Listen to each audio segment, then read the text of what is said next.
Om Namo Bhagavate Vasudevaya.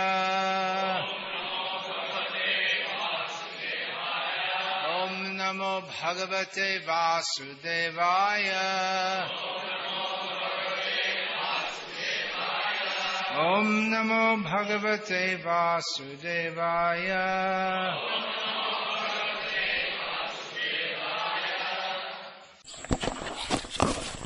Srimad Bhagavatam, Canto 4, Chapter 2.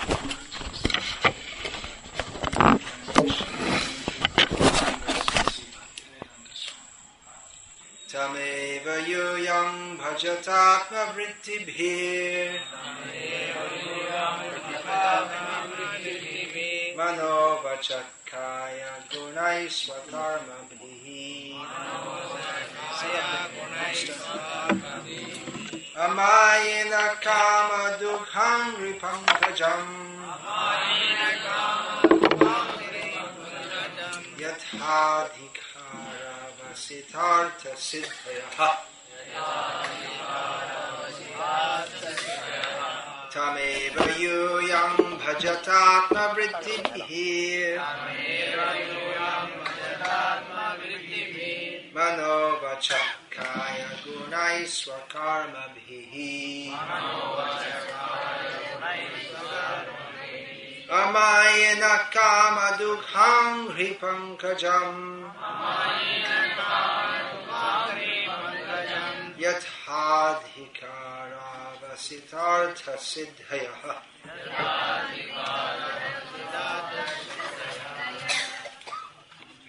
Prithu Maharaj advised his citizens, engaging your minds, your words, your bodies and the results of your occupational duties and being always open-minded, you should all render devotional service to the Lord.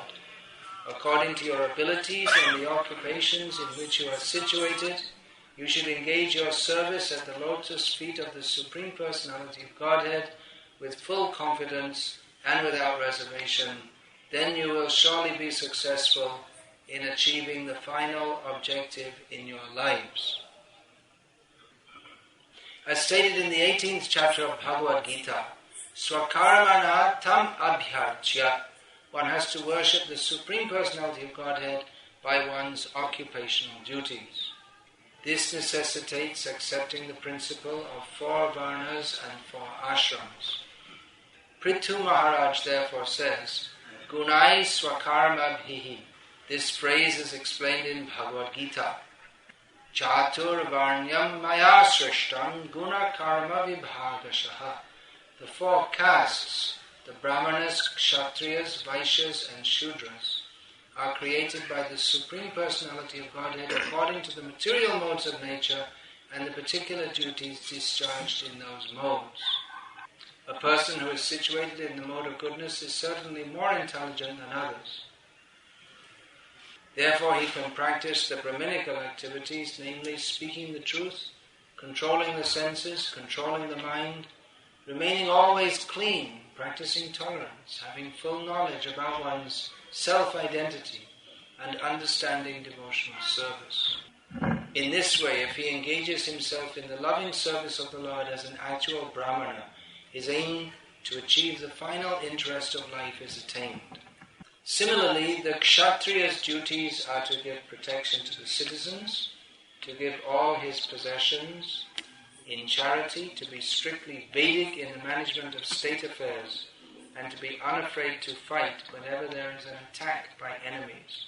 In this way, a Kshatriya can satisfy the Supreme Personality of Godhead by his occupational duties. Similarly, a Vaishya can satisfy the Supreme Godhead by properly executing his occupational duties, engaging himself in producing foodstuffs, giving protection to cows, and trading if necessary when there is an excess of agricultural production.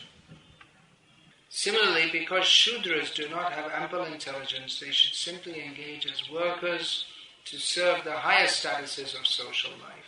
Everyone's aim should be to satisfy the Supreme Personality of Godhead by engaging his mind in thinking always of Krishna, his words in always offering prayers to the Lord or preaching about the glories of the Lord, and his body in executing the service required to satisfy the Lord. As there are 4 divisions within our body, the head, the arms, the belly and the legs, similarly human society taken as a whole is divided into 4 classes of men according to their material qualities and occupational duties. Thus the Brahminical or intelligent men have to execute the duty of the head, the Kshatriyas must fulfill the duty of the arms, the Vaishya class must fulfill the duty of the belly, and the Shudras must fulfill the duties of the legs. In executing the prescribed duties of life, no one is higher or lower. There are such divisions as higher and lower, but since there is actually a common interest to satisfy the Supreme Personality of Godhead, there are no distinctions between them. The question may be raised that since the Lord is supposed to be worshipped by great demigods like Lord Brahma, Lord Shiva and others, how can an ordinary human being on this planet serve him? This is clearly explained by Prithu Maharaj by the use of the word yathadhikara, according to one's ability. If one sincerely executes his occupational duty, that will be sufficient. One does not need to become like Lord Brahma, Lord Shiva, Indra, Lord Chaitanya or Ramanujacharya, whose capabilities are certainly far above ours. Even a Shudra, who is in the lowest stage of life according to the material qualities, can achieve the same success. Anyone can become successful in devotional service provided he displays no duplicity. It is explained here that one must be very frank and open-minded, amayana. To be situated in a lower status of life is not a disqualification for success in devotional service. The only qualification is that whether one is a Brahmana, Kshatriya, Vaishya or Shudra, he must be open, frank and free from reservations. Then by performing his particular occupational duty under the guidance of a proper spiritual master, he can achieve the highest success in life. As confirmed by the Lord himself, Striyo Vaishyas Tata Shudras Tepi Yanti Parangatim. It does not matter what one is, whether a Brahmana, Kshatriya, Vaishya, Shudra or a degraded woman. If one engages himself seriously in devotional service, working with body, mind and intelligence, he is sure to be successful in going back home, back to Godhead. The Lord's lotus feet are described here as Kama Dukhangri Pankajam because they have all power to fulfill the desires of everyone. A devotee is happy even in this life because although in material existence we have many needs, all his material needs are satisfied, and when he at last quits his body, he goes back home, back to Godhead without a doubt. Krishna.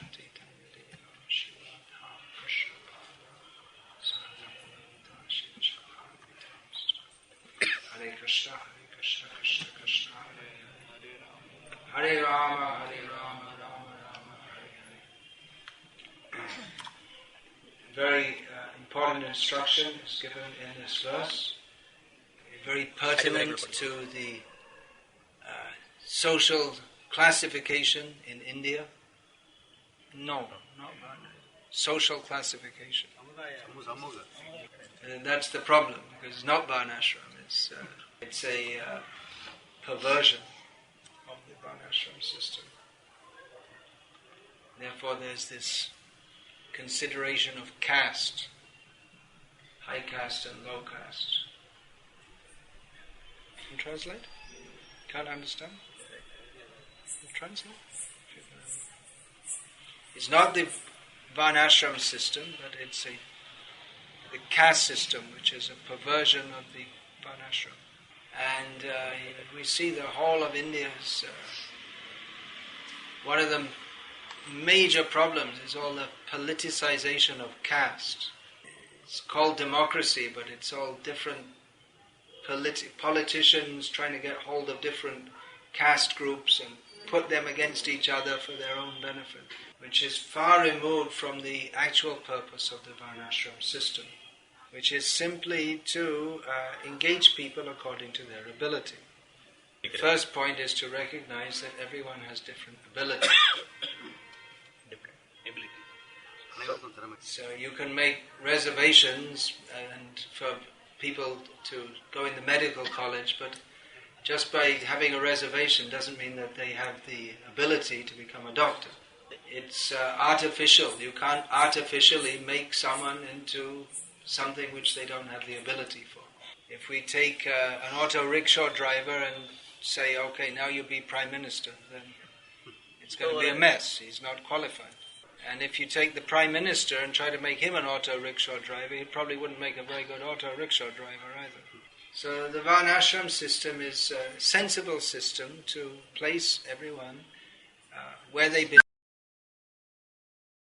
with the aim, swakarmana tam abhyarcha siddhing vindati mahanavaha, that by everyone according to whatever position they're in, they can worship Krishna and achieve all perfection.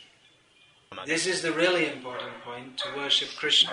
It doesn't really matter whether you're a Prime Minister or an auto rickshaw driver, but we have to worship Krishna.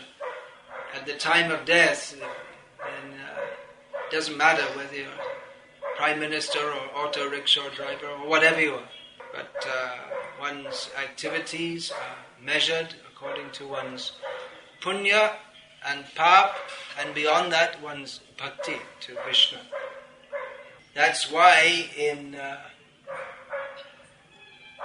traditional Indian culture, the sadhus, they're respected more than even the king. The king will go and bow down to the sadhu.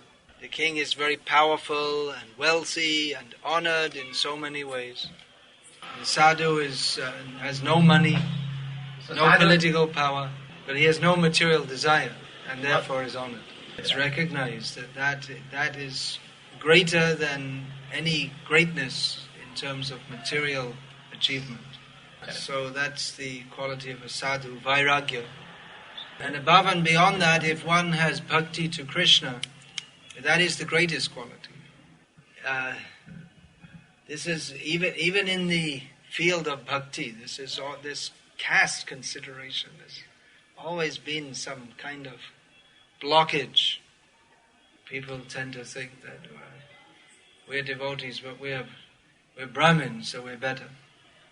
Even among devotees, if someone is born in a Brahmana caste, they tend to think, well, we're better. But that is one kind of egoism, which immediately disqualifies one from bhakti. So material qualification, actually for bhakti it's a disqualification. So that Dinere adhik daya kare Bhagavan, Kulin Pandit Dhani Bara Abhiman, Chaitanya Mahaprabhu said, that Bhagavan is Dina Daya, he's especially kind to the fallen. And those who are considered very high in human society, those who are very learned, those who are very high caste, and those who are very rich, they tend to be very proud also. Now in the modern age in India, there's a lot of propaganda. You have to be a success. You have to show yourself to be something very great. But in bhakti, this idea of prestige, again, it's a disqualification. If we just consider how insignificant we are, then we can actually start to worship Krishna. There is a description in Sri Chaitanya Charitamrita about Brahma. Now, however big you may be in this world, in this Prithvi, this earth, none of us are nearly as big as Brahma. So இந்த பூமியில் எவ்வளவு பெரிய ஆளாக இருந்தாலும் பிரம்மாவுக்கு சிருஷ்டியில் எவ்வளவு பெரிய ஆளாக இருந்தாலும் பிரம்மாவுக்கு சமமாக முடியாது. You see, Brahma is looking down and his time scale is very different to ours. And if he happens to sneeze in that time, 5,000 prime ministers will come and go. So there's a description in Chaitanya Charitamrita that when Bhagavan Krishna was in Dwaraka 5,000 years ago, Brahma went to see Krishna. And the doorman said, okay, who are you? You want to see Krishna? All right, just wait here. Just tell your name. So he said, well, I'm Brahma. You know who I am. You didn't read your books. So the doorman went inside and came back and said, well, Bhagavan Krishna asked, which Brahma? I said, well, I'm Brahma, I see that I made the whole universe. I'm the only Brahma here. What happened? You forgot I was born out of your lotus navel and I've got 4 heads and you know me, right? So the door went back and told Krishna and then came back to the message. Okay, he can come in. So then he came in and Krishna welcomed him and asked that, okay, what did you come for? Nice to see you. Any special business? So Brahma said, yeah, there is something, but first of all, I just want to ask you, why did you ask which Brahma? I'm Brahma, you know. நான் பிரம்மா உங்களுக்கு தெரியாதா? And Krishna laughed. கிருஷ்ணர் சிரிக்கிறார். And then by his Divya Shakti, Bhagavan Krishna arranged so many Brahmas to come. Because there's so many universes, so many material universes. In every universe there's one Brahma. And according to the size of the universe, that's how many heads they have. So this universe we're in happens to be the smallest one, so this Brahma has only 4 heads. But he saw so many Brahmas come, some had 10 heads, 100 heads, 1,000, lakh, crore, arabut. How do you say that in English? There's like 10 crores or 100 crores. Anyway, then there's so many numbers, go up and up and up. They have huge numbers, which are not, in English they don't have words for it. Padma is the top, it's like 10 to the power of 50 or something. Interesting that they have names for these numbers, because they had advanced mathematics also in Vedic culture. So this Chaturmukh Brahma, who thought, I'm the biggest man in the universe, suddenly thought, oops, I'm just like a little mouse compared to all these Brahmas. So however big we might think we are, we're very small in comparison to Krishna. One of Krishna's famous leelas is his Govardhana Dharan leela, his holding up the Govardhan Giri. So Indra behaved very badly towards Krishna and his dear devotees, the Vrajavasis. He wanted to kill the Vrajavasis. What bigger offense could there be than this? He wanted to kill the cows and the devotees of Vrindavan by flooding them. Yeah, so what bigger offense could there be then? So Krishna was thinking to kill Indra.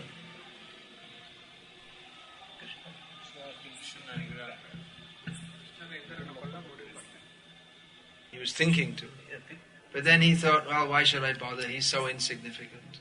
So who is considered very great in this world, compared to Krishna, is nothing more than an ant. And actually, who is Indra today can be an ant tomorrow. And this mosquito here, who you can't see, it could be Indra tomorrow. Maybe not tomorrow, but after some time. But we're all very, very insignificant in relationship to Krishna. But because we've forgotten Krishna, we want to make ourselves big. And if someone is big in this world, we respect them and envy them also. Or we may worship someone very big in this world as a substitute for our worship, which is meant for Krishna. So, நம்முடைய கிருஷ்ணருக்காக உண்டான நம்முடைய மரியாதையும் வணக்கத்தையும் சக்தி வாய்ந்த ஒரு மனிதருக்கு நாம் செலுத்துகிறோம் மறைமுகமாக. Just like we see in this country, cricket stars, they're practically worshipped, film stars. Or people who declare themselves an incarnation of God. People believe them. There's one local incarnation of some Devi, but hasn't caught the public imagination. This, what's it? Whoops, I shouldn't say. He's your boss of your hospital, right? Yeah. So didn't really, not a very successful avatar. Financially doing well, but didn't really capture the attention. So that tendency to worship is there, but is misplaced. That is meant for Krishna. And Chaitanya Mahaprabhu has given the essence of bhakti. Chunadapi sunichena tororiva sahishuna amanina manadena kirtaniya sadahari. One should consider oneself lower than a straw, தெருவில் தூசியை விட ஒருவர் தன்னை தாழ்வாக நினைத்துக் கொள்ள வேண்டும். Easy to say. Easy to say, but not very easy to actually சொல்வதற்கு மிகவும் சுலபம், like that. ஆனால் இதை கடைபிடிப்பது மிகவும் சிரமமான விஷயம். One should be more tolerant than a tree, ready to offer respect to others, not desiring respect for oneself, and constantly chant the names of Krishna. So, in bhakti, one has to become very humble, and in material life, everyone wants to be very great. But it happens in bhakti that some people become known as greater than others.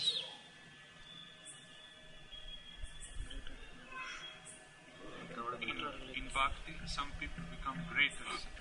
They become known as greater than others. And actually, Krishna, he also wants that his devotees be honored. And Krishna wants bhakti preached everywhere. So if one preaches very widely, he may become very recognized by others. Now, because that tendency is there in material life to be recognized by others, to be honored by others, that if it happens that by performing bhakti one becomes honored, one may be contaminated by that desire for honor, even within the field of bhakti. And it can be that when one hears the descriptions of Rama, hears the names of Ramanujacharya, great devotees, and may think, okay, well, let's see what I can do. Maybe I'll be greater than Ramanuja. Something like this.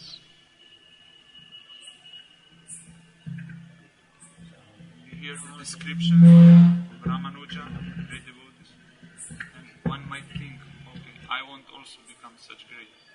But in Bhagavad-gita, Lord Krishna says, Patrang pushpang phalang tayam yome bhaktya prayachati tadaham bhakti upahritam ashnami prayatamana. Krishna is satisfied if we offer him with bhakti, fruit, leaf, flower or water, which are very insignificant things. If one offers Krishna with bhakti, these items, Krishna is very pleased. And if one goes here, goes there, gives a big speech and makes a big noise and does lots of things, but is doing it for personal prestige and not actually thinking how I can please Krishna, then Krishna is not very pleased. And actually, by material ability, one may be able to do many things. But in bhakti, one cannot maintain simply by some material ability. One may be able to, for some short time, be able to do what appears to be outstanding service, but one will not be able to maintain that unless one is actually developing the spirit of the Chaitanya Mahaprabhu taught of humility, submission, trying to please Krishna. If bhaktya sanjataya bhaktya, bhakti arises from bhakti. Bhaktistu Bhagavad-bhakta sanjena parijayate. Bhakti is transmitted from one person to bhakti. How can one receive bhakti? One receives from people who have bhakti. So, if one can actually serve Krishna by preaching, if one has developed bhakti to the degree which one has developed, one can serve Krishna by transmitting that to others. So everyone should act yatha adhika, is written here, according to one's ability. Krishna's grace, he can give unlimited ability. But as Prabhupada writes here, it's not necessary that one does not need to become like Lord Brahma. It's not a competition. Everyone should, the main thing is that everyone should serve very sincerely with the desire to please Krishna. That is the meaning of bhakti, to act in a manner that is pleasing to Krishna. And it's not, again, although Krishna wants his devotees to perform so many great services, Krishna wants his devotees to perform so many great services. And definitely we honor devotees who do perform great services. Just like here the name is Ramanujacharya is very famous for his great service in preaching bhakti. there were so many monkeys serving Lord Rama, but the name of Hanuman is very famous because he did more service. But Krishna, Rama, they're pleased with everyone acting according to their ability in devotional service. So this idea, we may import that from our material consciousness, that especially in India, you have to be a success. And people who are in external consciousness, they may see like that also. I used to regularly visit Rangoon in Burma, which is now Yangon in Myanmar. And we didn't have any temple there at that time. We still don't have in Yangon. We have in other cities. So I used to stay with one Marwari family. And I was going as a brahmachari. My name was Ilapati Brahmachari. So then one time I came, I'd just taken sannyas, so my name had changed. So when I arrived, he said, "Oh, Ilapati." I said, "Actually, my name's changed. I've taken sannyas." And this Marwari gentleman turned to his friend and said, "Promotion ho gaya." So they see like that. It's like a career. How can you get ahead? Get on top of the pile. Just like Prabhupada, he was in Japan for negotiating with the Dai Nippon printing company for printing his books. So they were sitting around the conference table and all the different executives, they had their visiting cards, they all gave their cards to Prabhupada. So when they finished the negotiations, all the executives left and they just left one junior man to look after Prabhupada and see to his needs like that. So Prabhupada immediately started preaching to the man. Preaching. And he asked him, "What is your goal of life?"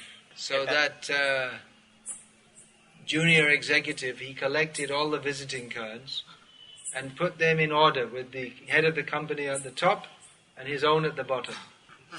Then he pulled his out and put his on top. So this is my goal of life. But in bhakti, our goal of life is to be dasa, nudasa, nudasa, nudasa, nudasa. Have you ever seen such a big hypocrite as someone who sits above everyone and tells, "Now you should be dasa, nudasa"? And you think, well, what does that mean? You want to dominate everyone? But that's a paradox in bhakti, that it's required that someone has to teach others. So to teach, you have to take a higher position, because knowledge, like water, flows down. But if anyone is thinking, "Hey, I want to get up on that high seat, that's my goal," then you cannot. Then we're outside of bhakti. Okay, we'll finish that. Desire to come up, then it's not bhakti.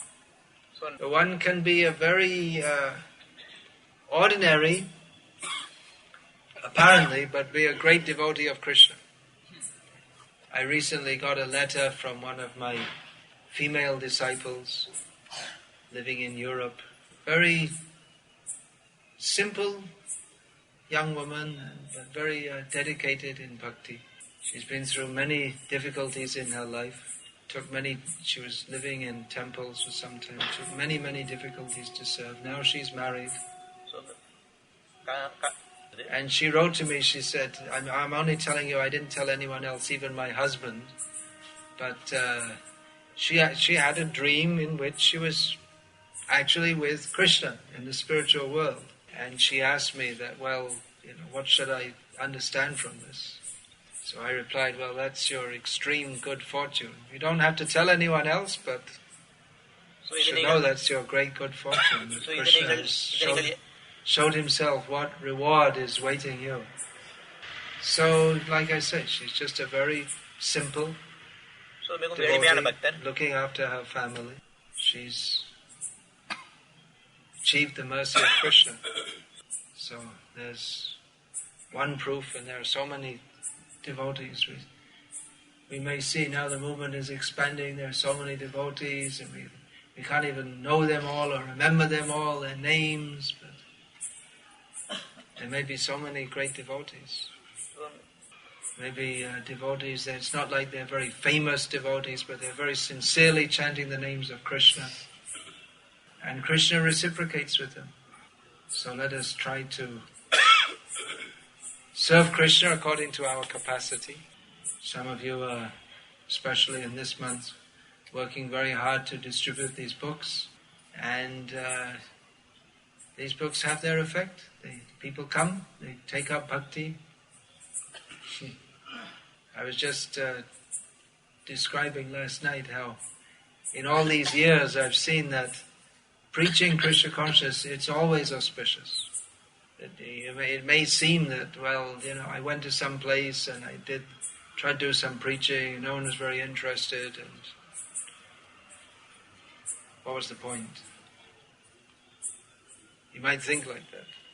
In my youth, I travelled in many villages in Bangladesh, and it was usually one day, one place. And we didn't want to stay too long in one place because we had to, it was underground. So we didn't want the local authorities were very slow moving, but so by the time they found out and came, we were already gone somewhere else. So I was sometimes thinking, when we come and the people, they see and they're nice, and then we go somewhere else and we don't see them again. That's why I made that first book, that beginner's guide in Bengali, so that at least they could have something they could follow. Sorry, that was a long sentence. So I was thinking that, people come, you go, and then you see people, and then you go, and you don't see them again. And I was thinking sometimes, what actually did we do? What was the effect? What was the benefit? But now I often meet people, young men, who tell me that when they were 5 years old or 10 years old, they came to their village, and then they were so inspired, and they never forgot that, and now they're full-time devotees. Many of them. Krishna's mercy is very great, much greater than we can imagine. We're all constitutionally very small, but these books are non-different from Krishna. And these books of Srila Prabhupada, they are ancient shastras, and they are ancient shastras with the touch of Srila Prabhupada, with Srila Prabhupada's intense desire to educate people in the science of Krishna and bring them to Krishna. So this endeavor to preach Krishna consciousness, we are constitutionally very small, but we are carrying something which is much greater than we can even comprehend. So it is Krishna's great mercy on us that we are given the opportunity to take part in this Sankirtan preaching. And actually everyone who takes part in this is recognized by Krishna. Krishna is very pleased with any sincere devotional service. So no need to be ambitious. Not only no need, but it's not good to be ambitious. But if we just pray to Krishna to let me be an instrument in your service, Krishna will reciprocate with that sincere prayer. Hare Krishna. Any questions about this? The Varnashana Dharma is based on birth, but it is an occupation based also. The question is Varnashram Dharma based on birth? Or by occupation? Or by occupation? Not either, actually. Occupation follows from one's quality and propensity, but not birth. Generally, it may be by birth, because it's quite normal that someone who's the son of a priest will be trained by his father as a priest. The son of a potter will be trained by his father as a potter. But if it's restricted to that, that's not the original Varnashram system. That's that famous incident is there in the Upanishads. Jabala Satyakama, who was the son of a licentious woman who didn't know who his father was, but he was accepted as a brahmana because of his quality of truthfulness. Who will tell someone that my mother doesn't know who my father was? Who will say that? It's in any society, in any age, it's a shameful thing to say. That my mother was so degraded. I'm the result of her degradation. In every language, the child who is born without a father, that word is a derogatory term if you call someone like that. It's a great insult to call someone like that. Of course, nowadays in the West it's normal, but it's who will say? Actually, my mother doesn't know. She's a prostitute. So. But he was so honest that he told this Satyakama. He told, and then immediately Gautam accepted. Oh, you must be a Brahmana, because only a Brahmana could say this. Only he could be so truthful. But he asked for his gotra, which means by birth. So generally we can understand from that, generally the consideration was by birth, but it's not the overriding consideration. Hare Krishna, you had a question? Yeah. Guru Maharaj, in Bhagavad-gita, Srila Prabhupada explained that the secret of success is in spiritual life or advancement is to please the spiritual life. Can you say it in the mic? In the Bhagavad-gita purport, Krishna speaks Bhagavad-gita. Yeah, no problem. Srila Prabhupada in the purport, he describes that the satisfaction of success is to please the spiritual master. Yeah. So it's natural that we all try to do some night, we want to please the spiritual master. But at the same time, I notice that sometimes we can do a lot of, some endeavor in bhakti to impress. So it's kind of mixed. What is mixed? Yeah. Say it in Tamil. Is that the question? Is that the question? So, you want to discuss this point? Huh? Can you say it? Try. It's the only way. You have to learn. That's the way I learned. There's no choice but to speak. So, I mean, not Tamil. I don't learn Tamil. Well, you just please me and everyone else. Rambanandri. Yeah, very good. Very good.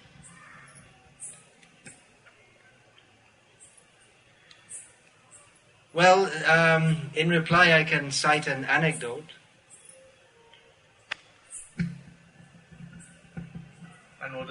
Well, Srila Prabhupada made it very clear that he was very pleased by his disciples distributing his books.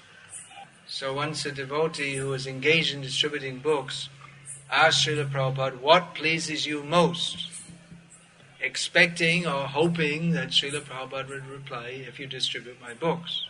But Srila Prabhupada replied, if you love Krishna. Actually, you can sell books even from a totally mundane motive. Just like another anecdote from Bangladesh. So I was arranging for the printing of Srila Prabhupada's books there. And once I was walking in the capital city and I saw someone had a bookseller on the street. They have so many books they'll sell. And I saw some of the books, some of Prabhupada's books. There, the ones that I printed. So presumably the printer printed extra and sold it off to some wholesaler because Hindu books, there's no Hindu books and the Hindus buy them. So for profit, he cheated and printed some extra books. And the person who was selling them was probably a Muslim, and they didn't care. For preaching Krishna consciousness. They were selling Prabhupada's books. So they were selling the books, but absolutely no motive of bhakti. The people who got the books that way, they may get bhakti, but the person who's selling them, they didn't get any spiritual benefit. So again, the point is our motives should be pure. That's the whole point. Shuddha bhakti means with pure motive. The same activities are there for pure devotees and mixed devotees. Shravanam, Kirtanam, Vishnu Smaranam, hearing and chanting about Krishna, offering bhog to the Lord. The same thing is done by pure devotees and by mixed devotees. But Krishna is pleased with the activity of the pure devotees more than that of the mixed devotees. So one symptom of a devotee is that he's always trying to do some more and more service for Krishna. And therefore, one who does much service is recognized by other devotees. But then if someone sees that, one who does much service gets recognized and honored, and they think, I'll do much service and I'll get recognized and honored, then that's different to those who are doing that for the sake of pleasing Krishna. Or, as you've mentioned, the motives may get mixed. You might start off thinking, let me do this for the service of Krishna, but then some contamination enters the mind in the course of doing it, and one starts to think, I'll do this to please Krishna, but subtly we're thinking how people will recognize me and honor me. So one has to be very careful of these subtle contaminations in devotion. Anything else? Hare Krishna. Srila Prabhupada ki jai.